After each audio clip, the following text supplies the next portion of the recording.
Kabar mengejutkan datang dari aktris Shandy Aulia yang mendadak mengajukan gugatan cerainya kepada suaminya David Herbowo di Pengadilan Negeri Jakarta Selatan. Kabar gugatan cerai Shandy terhadap suaminya itu pun turut dibenarkan oleh Humas Pengadilan Negeri Jakarta Selatan yang sudah menetapkan jadwal sidang perdananya pada 3 Mei 2023 mendatang.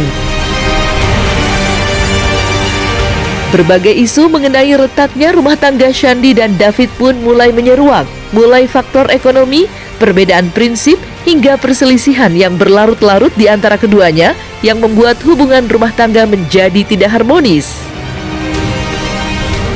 Lantas, apa yang sebenarnya terjadi dengan rumah tangga Shandy Aulia dengan David? Dan seperti apa pula masa depan rumah tangga keduanya yang sudah berumur 12 tahun tersebut?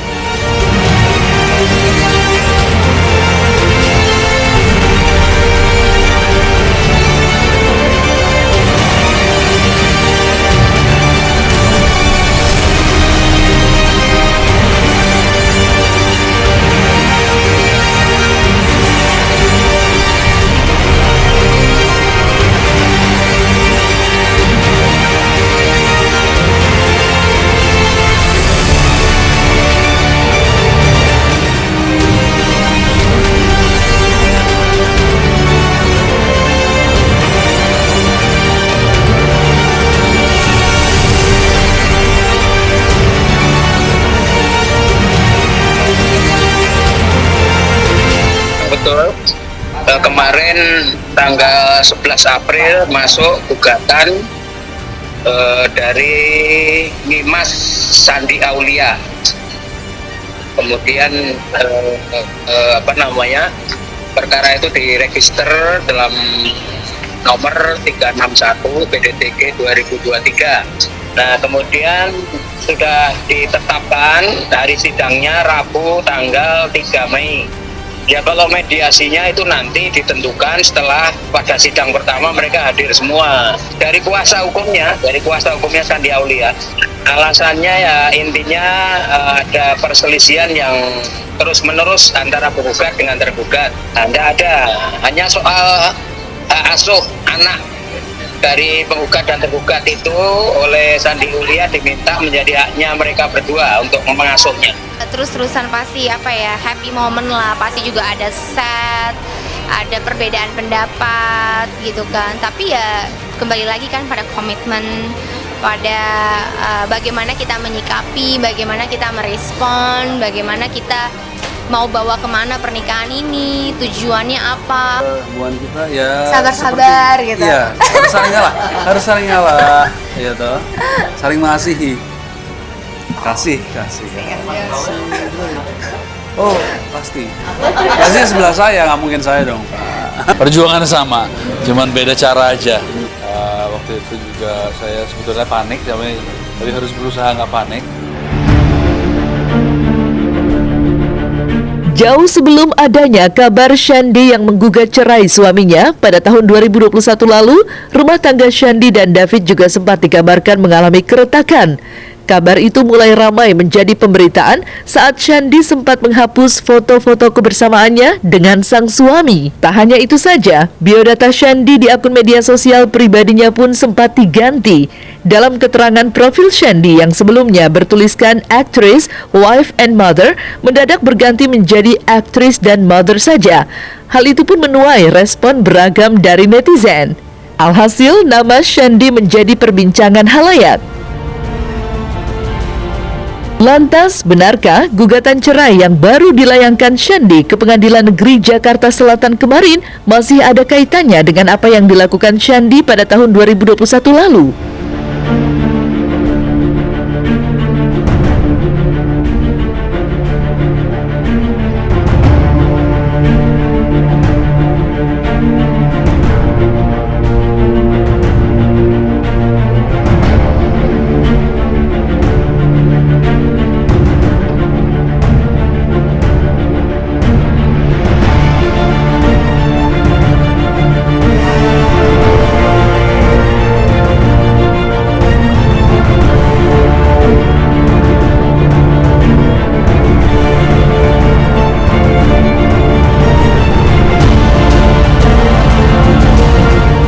yang terpenting ya marriage ya harus ada forgive every time sih, harus ada pengampunan setiap saat. Pengorbanan mungkin berat ya omongan gue.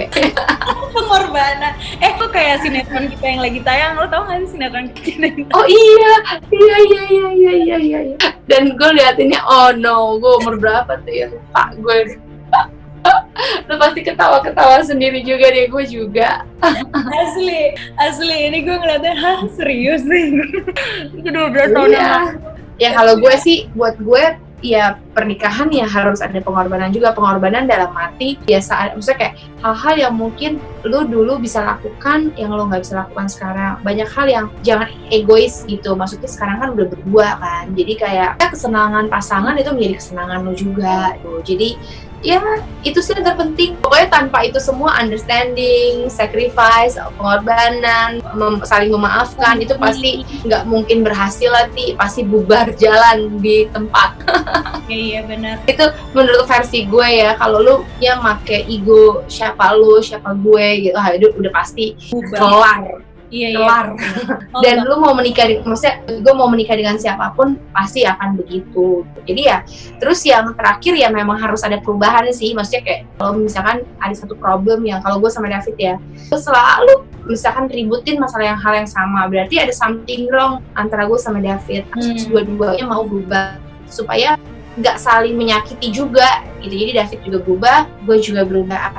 Apa yang David nggak suka dari gue, ya gue belajar untuk berubah. Jadi dua-duanya, nggak bisa cuma satu doang, akhirnya nanti ya pasangannya juga capek ya kan. Jadi ya dua-duanya harus, kalau emang beneran dasarnya cinta, pasti mau dong sama-sama berubah. Kalau nggak nanti lose everything gitu loh. Jadi jangan sampai kehilangan connection, dan jangan cuma sekedar bertahan doang gitu loh. Karena itu menurut gue jatuhnya juga menyiksa, terus juga nggak happy juga. Buat apa kan nikah tujuannya untuk bahagia, kalau enggak mau ngapain? Iya, itu kalau buat gue ya. Kalau lo kayak main sama orang, temenan sama orang yang nggak bikin lo dua-duanya nggak bikin happy, juga lo nggak nyambung kan, juga lama-lama nggak enak juga kan, apalagi married.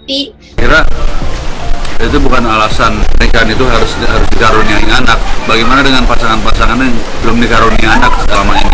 Mereka harus berpisah, kan nggak mungkin. Kita memang kebetulan kita kemarin ya ini aja belum dikaruniakan karena menikmati kehidupan juga gitu ya. Tapi menikmati akhirnya. Tetapi kan, kita juga belum dikaruniakan juga. Kalau ya sekarang ini dikaruniakan, ya itu karena besar Tuhan aja. Ya, kita jalanin semua seperti biasa aja, seperti kehidupan normal. Sama yang pasti lebih dalam, kenal hal lebih dalam, betul, dan nggak gampang. Yes. Karena itu satu journey yang panjang untuk mengenal satu sama lain, dan harus bersabar juga sih, pastinya. Menurut saya sih itu aja sih. Selain kerjaan kita masing-masing, menurut saya ada waktunya kita mengalah, ada waktunya kita menasehati, karena saya merasa bahwa ada hal-hal juga yang kita kadang-kadang nggak salah, tetapi sang istri agak sensitif, apalagi bulan-bulan tanggal-tanggal tertentu, tanggal-tanggal tertentu dalam satu bulan. Jadi kita harus lihat situasinya juga, jadi tolong disesuaikan perilaku kita dengan kondisi tersebut. Jadi menurut saya, tapi kalau misalnya memang ada perselisihan, perkelahian, ada baiknya itu diselesaikan pada hari itu juga. Kalau berlarut-larut, yang ada stres sendiri loh. Iya, saya sendiri akhirnya jadi penyakit. Kalau si David sampai sedetail itu, gue pusing sendiri, gue bisa bete banget gitu kadang-kadang, sampai gue bilang aduh lebay deh ya. Tapi ya ambil positifnya aja lah. Makanya dia bilang sampai kartu ATM, sampai semua tuh gelap sama dia pakai alkohol. Iya, sekarang kayaknya kebanyakan semua kayak gitu sih. But it's okay, maksudnya ya positifnya aja lah. Tapi nggak uang juga sih, kalau itu gue nggak setuju.